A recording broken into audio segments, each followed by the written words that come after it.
Hey, this is Jim. Welcome back to Silent Sales Machine Radio. Today we're going to meet a full-time college student who's only recently discovered selling online, specifically through Amazon. He's a proven Amazon course student. He actually recently attended, as you'll soon learn, our annual Proven Conference, theprovenconference.com. He just happened to be going to school in this same town where we held our annual conference. And he randomly ran into a couple people from our community well before the conference. Kind of crazy, cool story. He's building an incredible business while working a very full schedule with a very serious degree that he's pursuing. But what a delight this guy is. I think he's going to inspire and encourage you. He's managing to squeeze in an incredible business, selling multiple 5 figures per month on Amazon, while taking a full-time load with a very serious degree. He's just a great guy that you're going to enjoy getting to know a little bit today. He's got some cool lessons. We're going to talk about building a partnership and where the risks are with that, the types of products that he's buying, what he has in plan for the future, and some great lessons there for all of us today. So enjoy this episode with Eric Moy. I certainly enjoyed getting to know him a little bit better, and I think you will as well. Let's get Eric on the line. So Eric, welcome to Silent Sales Machine Radio. How are you? Good. Well, it's great to have you, man. And you made quite an exciting post in the Facebook group here not too long ago that prompted this. And I want to hear more about your business. I'm eager to hear more of this story. Awesome. All right. So how this first started was back in probably when I turned 20 in April. I decided that I wanted to try something new, and I was watching a bunch of YouTube videos, just watching a bunch of YouTubers, and I was wondering, I saw this business model. I saw FBA as a business model. I'm like, I used to sell on eBay a lot, and I didn't really like it since you had to do all the process work. You had to, prep every single individual product and then send it out. That takes time. You have to make your own listings for everything. So I never fully got on the eBay train, but when I started seeing these Amazon videos, I thought that this could be a great business model. So at the beginning, actually, I recruited one of my closest friends at the time, and he was on board with it. And then, I was still down here at college, so I go to college at University of Illinois. And then he was still going up to a community college closer to Chicago. So, we were really, really far apart. But somehow, we play video games a lot, and we talk on Discord a lot. So, we just kept talking about it. We kept texting each other about it. And then eventually, we started, well, I already started back a little bit, started doing a little bit like retail arbitrage, and just went to Walmart clearance sections. And so I was talking to him about it, teaching him a little bit about how it worked. And then a few weeks later, he started doing it. And then our business started off with uh, around, I'd say around $5,000, but we didn't put in like $5,000 immediately. We put in $5,000 slowly, started with a few $100, then put in 1,000, then put in 2,000, just kept going from there. So you started selling on Amazon, just to make sure I'm following your story, basically just looking for clearance items. Your buddy who lives a couple hours away and you kind of doing it together, pooling your money together. One Amazon account at this point? One Amazon account at this point. Gotcha. Okay, cool. Keep it rolling. Okay. All right. And then after that, like I said, he started going out to, Walmart clearance sections. But what we soon realized was the clearance down by me, since Champagne's near a more rural area, is a lot, like items are a lot steeply clearanced versus like stuff up near the suburbs in Chicago. So he was having, harder time finding stuff. But he still found quite a bit. But I was always coming back with like full car loads of stuff to prep and ship out. Right. But the one thing that he did find was a lot of brick and mortar stores near the Chicagoland area. It's like some of them are starting to close out. So I know some of the Sears were closing out. So we got a lot of Timberland shoes at like $50 a pair. And then we also found a few Party Cities, and we sold a bunch of Beanie Babies. That was fun. On Amazon, Yeah, really? on Amazon, everything I on hadn't Amazon. heard anyone excited about Beanie Babies since about 1990, whatever it was. Yep. And that was because I truly, Eric, I know a lot of people who lost a lot of money, and Beanie Babies kind of peaked and then crashed fast. Mhm. There were stores and malls, and people had thousands of them in their garage, didn't know what to do with them. But I haven't heard anyone talk positively about Beanie Babies seriously in about 15 years. That's funny. So you But guys made some money on them. That's great. yeah, and then one more interesting story when we were still working together was, I think it was during our second month. I tell a lot of people this, but Amazon, we were selling we were selling like these Brita filters that were like this big and they were for your faucet, Hmm. and we sent in about 10 of them. But for some reason, Amazon gave us like 300 to 400 of them in our inventory. Oh, no way. And they just, I talked to some people about it. Some people said it was probably a mistake on their end. I even called them and asked, and they were like, "Nope, no mistake here." And I'm like, Okay, I mean, I'll take an extra grand." So sometimes they make mistakes in your favor, huh? That's Yeah, crazy. Wow. I um, wonder what seller actually said that. It's probably actually Amazon inventory. probably. Because they buy a lot of the filters, Mhm, air and water filters, and popular brands. They tend to stock a lot of that. Wow, that's crazy. I'd never actually heard of a mistake that big in yeah. the seller's favor. And kudos to you for trying to point it out and correct it. But you only do Mhm. what you can do, man. All right, so you guys are starting to get excited, starting to make a little money for a couple A college little bit of dudes. money. A little side gig. Mhm. You're seeing some positive returns on that initial 5,000. It sounds like. Yeah. It wasn't really organized at first. Like we didn't really do a lot of bookkeeping. So then like end of May came around and And what what I year is felt this? So we can keep the timeline straight. this year. This year. Okay, this year. Wow, Yeah, you guys are just this year in green. May. Okay. Mhm. Yeah, and then I started talking to him a little bit more because we're both still in school, and he also still had a job working at school. He put in maybe about actually 20 to 30 hours a week, so it was really difficult for him to actually help me with a lot of this stuff. Like it wasn't an equal balance. So after a while, after we talked about it, we discussed that it's probably best to split up, since he found it more at like the business model for him was more of a side hustle Hmm. versus me, where I wanted to make it into an actual like a full business by the end of this year. Do you mind talking me through a little bit how painful or difficult or how the friendship endured through this? I mean, because this is Yeah. a very common thing. Add some commas and zeros, and a lot of businesses go through exactly what you just described. Sometimes it's painful, sometimes it's smooth. I'm always curious to see the backstory. Yeah. So, like I said before, he is one of my like closest friends from high school. So it was very, very difficult just because, that fact itself. Um, and also the money. The two big things is that since we're like such close friends, anytime when it comes to money, like eating out together or like doing things together, we would always just, one person would just cover it for this time, and then next time, the other person would cover it. So when it came to money, it wasn't really a big issue. But I said that, I was talking to him, I'm like, well, we're gonna split the profit and everything like half and half because that's how we started. So the one thing that was an issue was if I kept going, my cash flow would run into a huge issue if I just gave it all back to him. So I said, so beginning few weeks, I paid him about half of it back, and I said, just give me like a month, and we're still friends. I'm definitely going to give you the money back, the rest of the money back in time.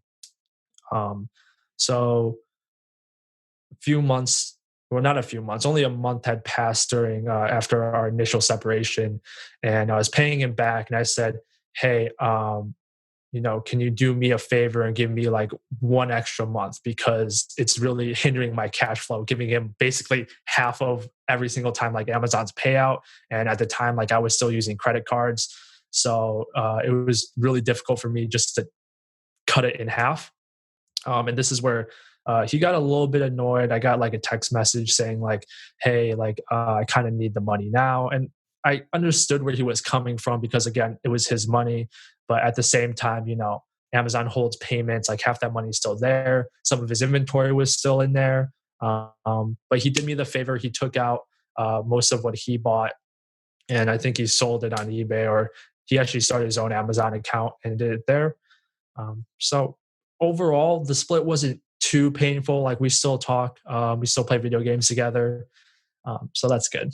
Good for you, man. Good for you. Well, I love going through the stories. I think you learned a few lessons. Like if, let's say, another one of your good buddies down the hall that you hang out with at school there's like, hey, I want to go in with you 50-50, man. Let's do this.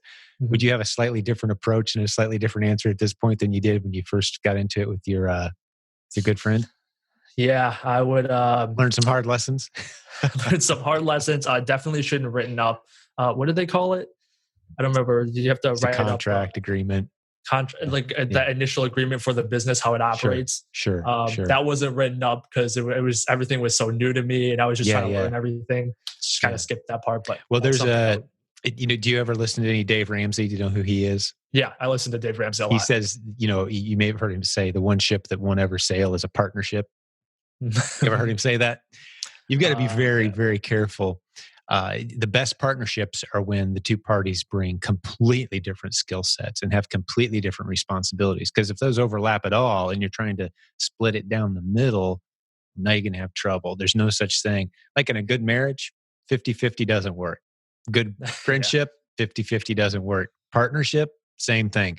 It's going to be 70-30, 80-20, 90-10. Sometimes it's going to be you with the 90, sometimes it's going to be the other guy with the 90, but you can't possibly split it down the middle. And so those kind of like, hey, half ownership, you own half, I own half, we're going to split everything down the middle. Inevitably, as the pace picks up, and this isn't just for you, Eric, this is for the listeners too.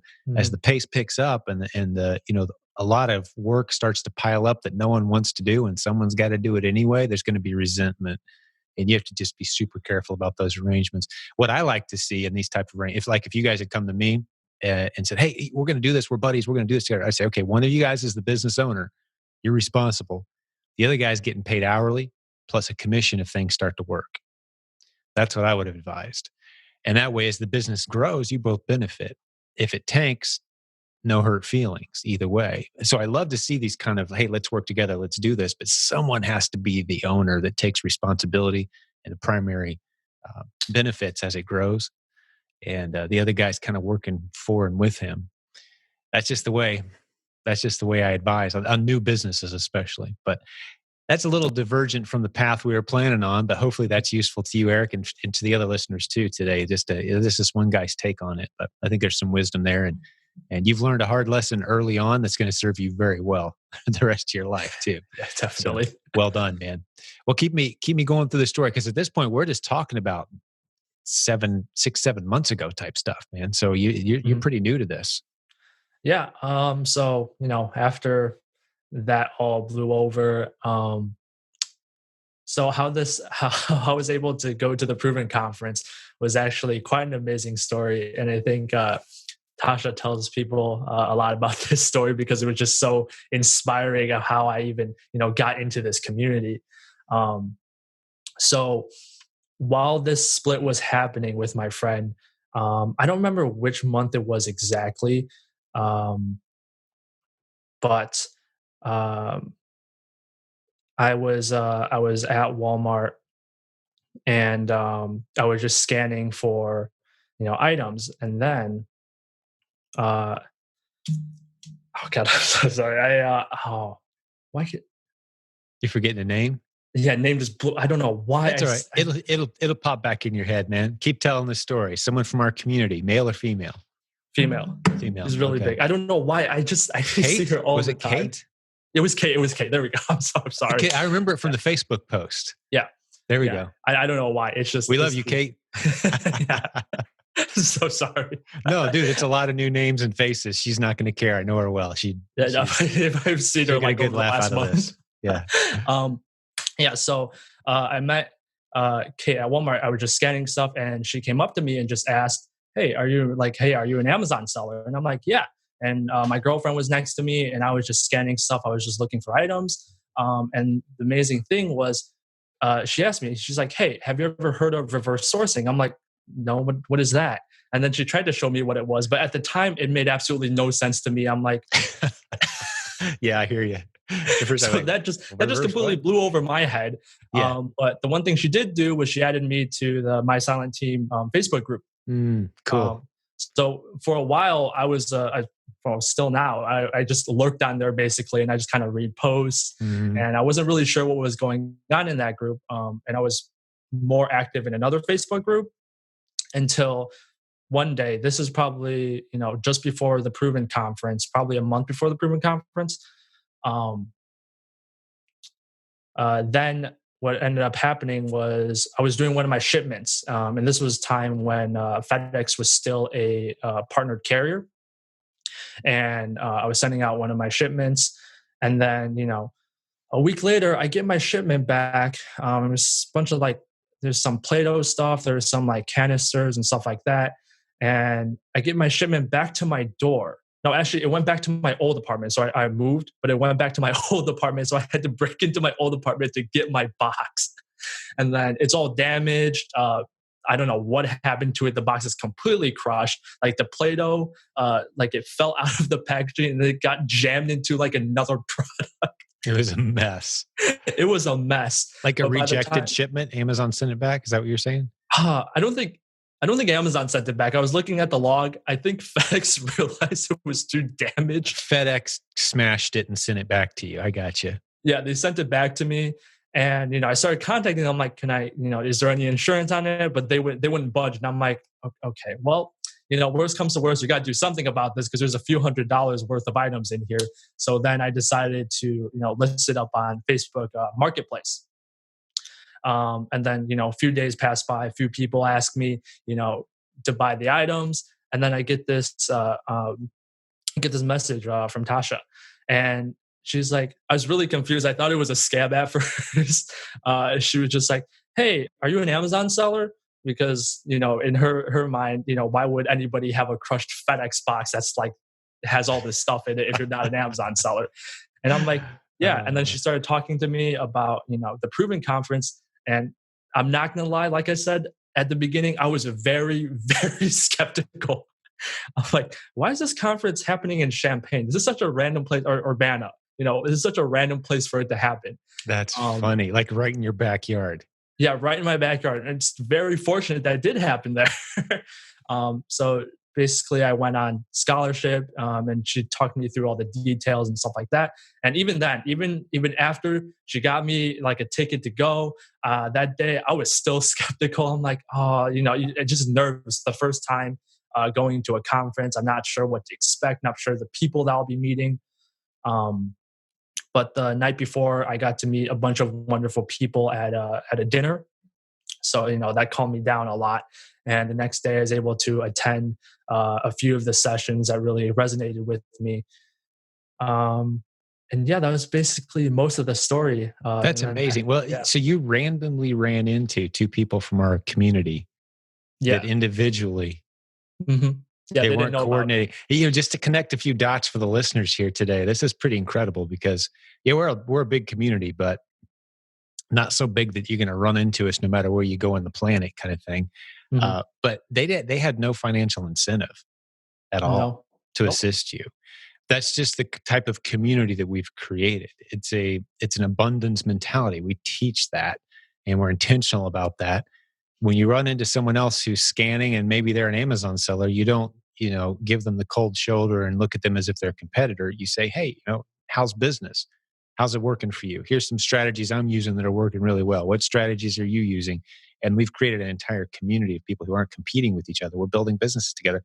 And you've just illustrated it beautifully. Here you are, a college kid bouncing around a Walmart. Just so Hmm. turns out that our annual event was in your hometown and online and in person. You happen to run into a couple of great people from our community who, yeah, they're great leaders in our community, but they had no financial incentive whatsoever to assist you.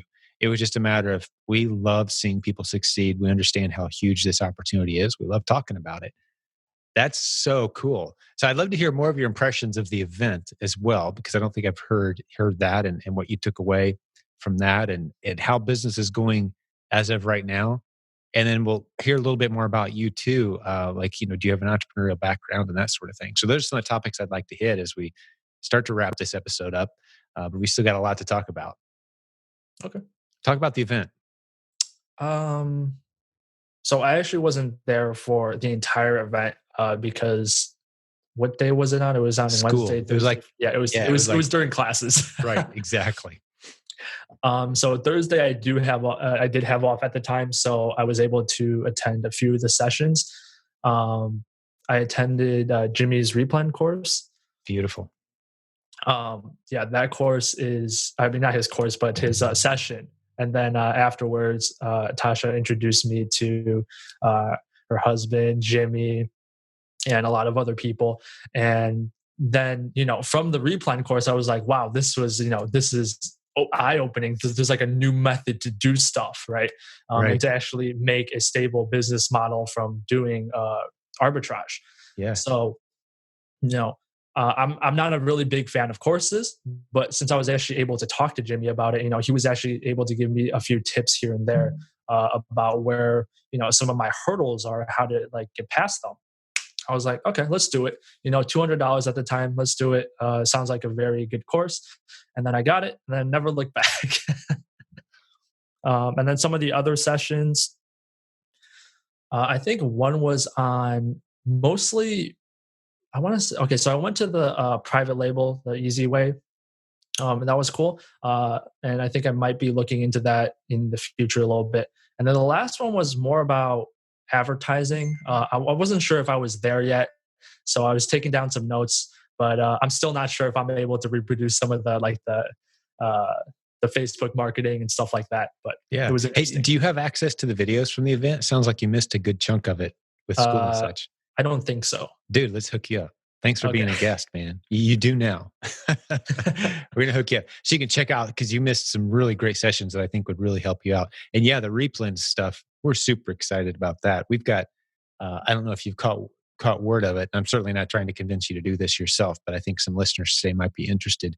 The whole replens strategy, we're flying teams to the hometown of people who are interested in it, going to the store, finding 70 to 90 in a single day, 70 to 90 profitable retail arbitrage replens, we call them, which is just products that sell over and over again using these strategies. It doesn't involve scanning barcodes. It's pretty crazy, powerful stuff what you can do once you know how to look and shop.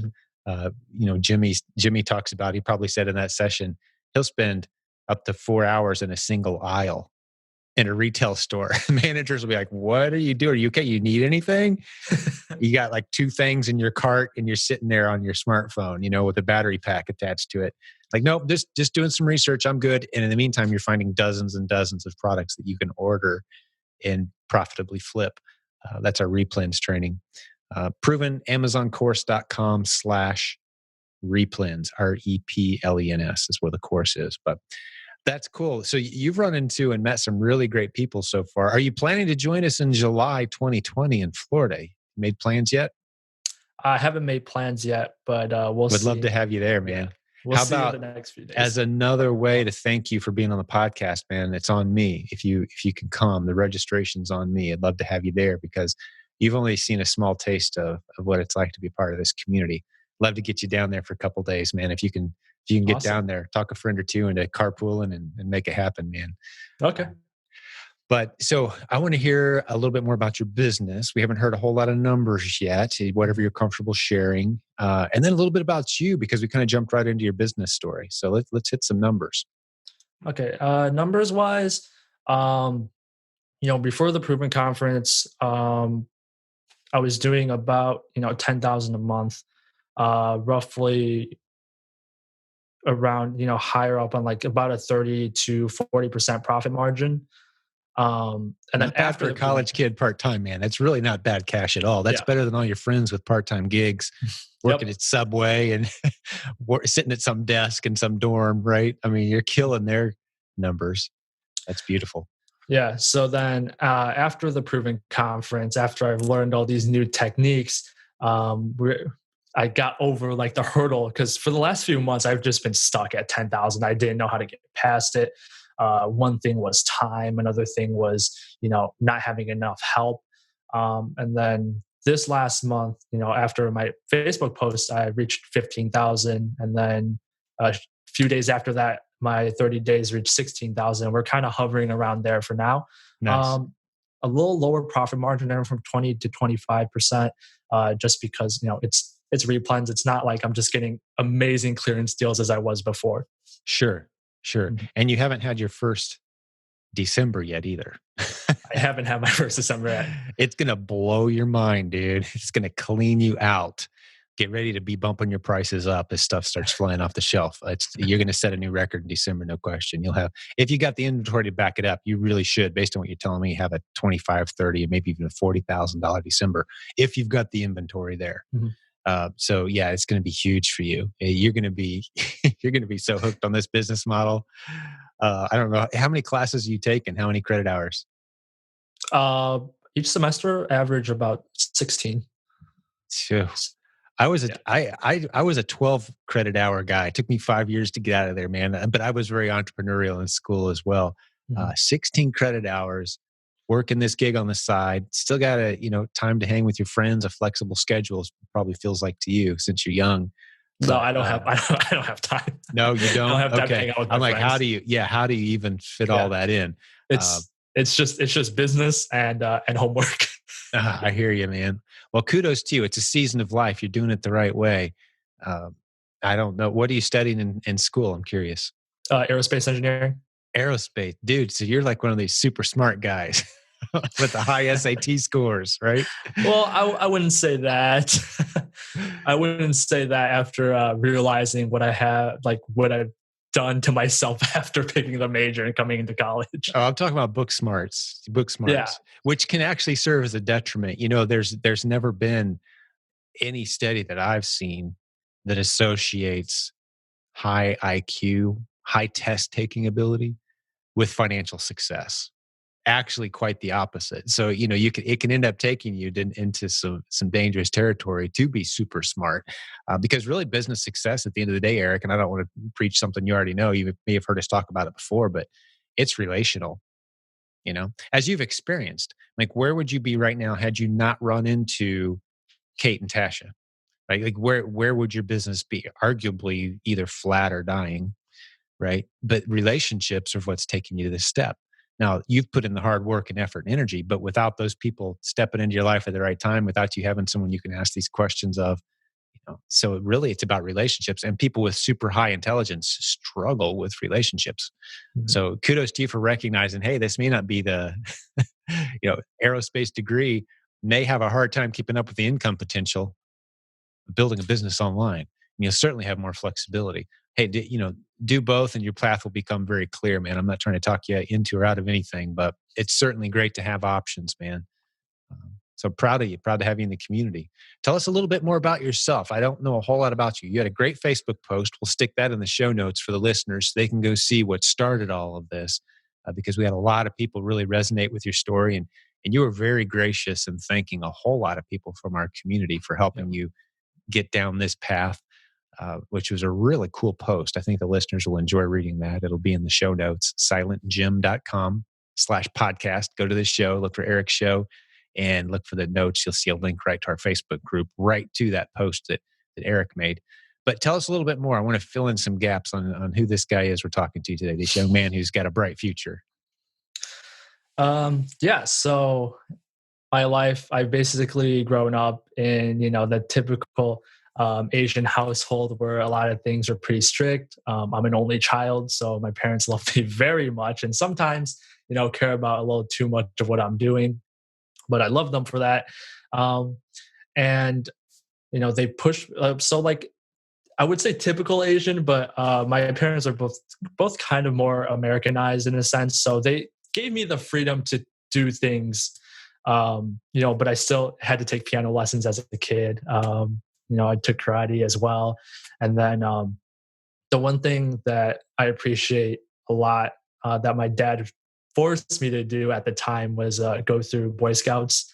Um, and that was an awesome experience. Three Yep. finger salute, right? Or two, depending Yep. on your rank. And at the I did time, that too, when buddy. yeah, at the time when you're a kid, you just don't realize, all the leadership and all the skills that you're able to take away from that. Because when I was doing it, I just felt like I was there just to be there. Sometimes I just didn't want to be there.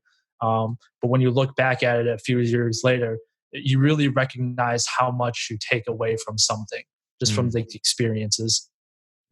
that's great. Yeah, I certainly appreciated my time in the Scouts and met some great people, some people who really cared for our family at a time when we needed it, and learned some leadership skills. It amazes me in retrospect, and that's cool that you appreciate and value that because the leadership skills that you have, I will argue, if you had a chance to say, I want to take leadership skills away from school, or I want to take aerospace degree, like you had to give one or the other up, crazy to give up leadership skill stuff.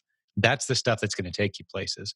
The head knowledge of being an aerospace engineer or any other set of knowledge pales in comparison to your ability to lead and understand how to work with people, how to build relationships. I mean, look at the lesson you learned that could have been a true disaster with your friend, Mhm. and that was a leadership lesson. It was a relationship leadership lesson. Those are invaluable. So kudos to your parents, man, for exposing you to opportunities to get out of your comfort zone a little bit and learn some, get earn some patches, but along the way, learn what it's like to, have friends and relationships and to do things with a team. And that's valuable stuff, man. That's cool. So yeah, tell us a little bit more about what led you to this, man. And were your parents entrepreneurial? Yeah. So my dad was an immigrant. Both my parents were immigrants, but my dad, when I was probably around 5 years old, started his own company selling computer parts. And he was actually a distributor for a lot of computer parts for over 10 years. And every day I would just, after school, he would take me to his office and I would just hang out there. And I would be that person that just takes apart all the computers and that can't put them back together. That's so cool. So you were taking apart, what, like 386, 486, or probably more now. You're too young for that. What were you taking apart? Do you Just like remember? desktops. Just anything. Yeah, just Yeah. like anything, mostly desktops. It's still the ones that had like floppy disk drives in them. Yeah. Okay. Yeah, So you're those talking types. about Yeah. floppy disk. That is so cool. I love it. Wow, what a great way to get exposed to business. And that's such a huge benefit. We have a lot of families in our community.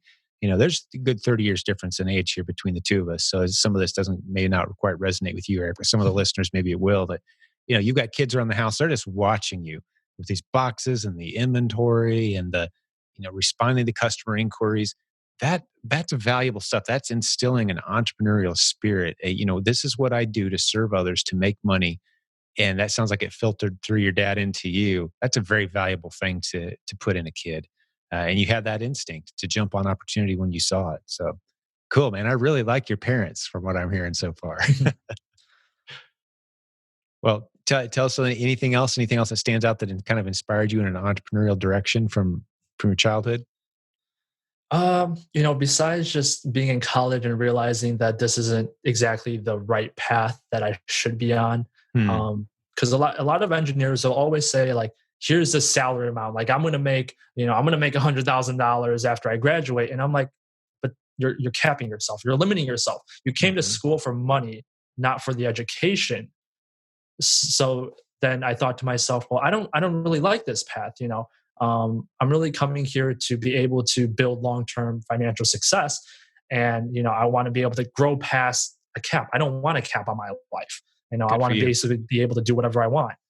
That's right. Man, that's a beautiful mindset. That's a great mindset to have. It's very non-traditional. I call it living on the edge of the bell curve, which you should resonate with with an engineer. So yeah, everything you're going to do and say and think over the coming years, it's going to feel and sound a little weird and strange, but there's no caps on your growth. Mhm. If you take a degree and go into a certain career, you're never going to earn more than a certain amount, and you're going to be arguably stuck doing something you don't necessarily love with that skill set. Long commute to and from work, away from your family as you start to build a family. There's a lot of benefits to going down the road that you're on, and zero negatives. Zero. Because you could always just say, "Oh, it's a side thing. I'm going to focus on my career for a few years and do this on the side." Well, pretty soon that side thing will happen, as it happened for me 18 years ago this month. It just outgrew my real job, and I was making that six figures. But the side thing I was doing on the weekends and evening was blowing it away. Plus, it was a lot more fun. Plus, I was hanging out with really cool people. Entrepreneurs are the coolest people, man. We have to serve well for a living. that's the kind of people you want to hang out with, man. People who love to serve, who serve well. So you're on a great path, Eric. This is exciting stuff. Can't wait to see. Will you come back and check back in with us here in 6 months or a year or so? And make sure to keep us up to date on how you're doing, because I think you're on an awesome path, man. Yeah, definitely. I have a lot more stuff planned. I just don't want to stick everything on Amazon. So might be starting some new projects next year.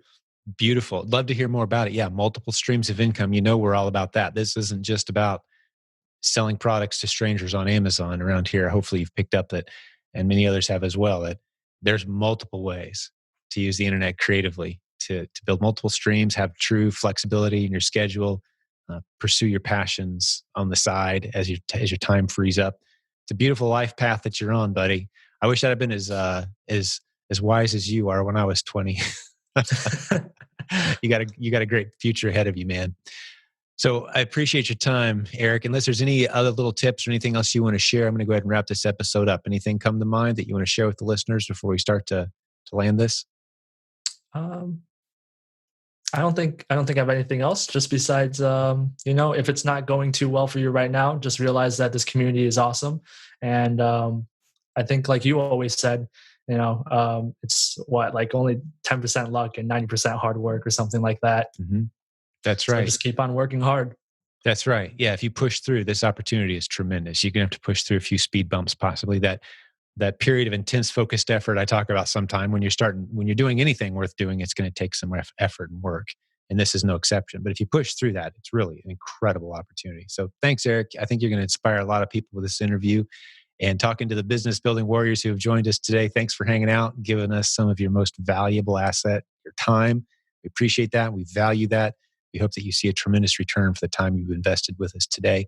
We're going to have a bunch of cool links for you in the show notes, silentjim.com/podcast. We'll link to Eric's Facebook group or Facebook post that he made in our group. That's a free group, by the way, if you didn't realize it.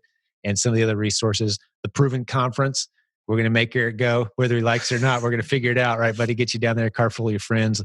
And hey, their registration's on me too, man. Bring some people that you think this could really serve well. I want to get you guys down there as a thank you for you guys being on the episode, for you being on the episode today. But to all the business building warriors, God bless you guys. Thanks for hanging out with us. We'll have another great episode for you real soon.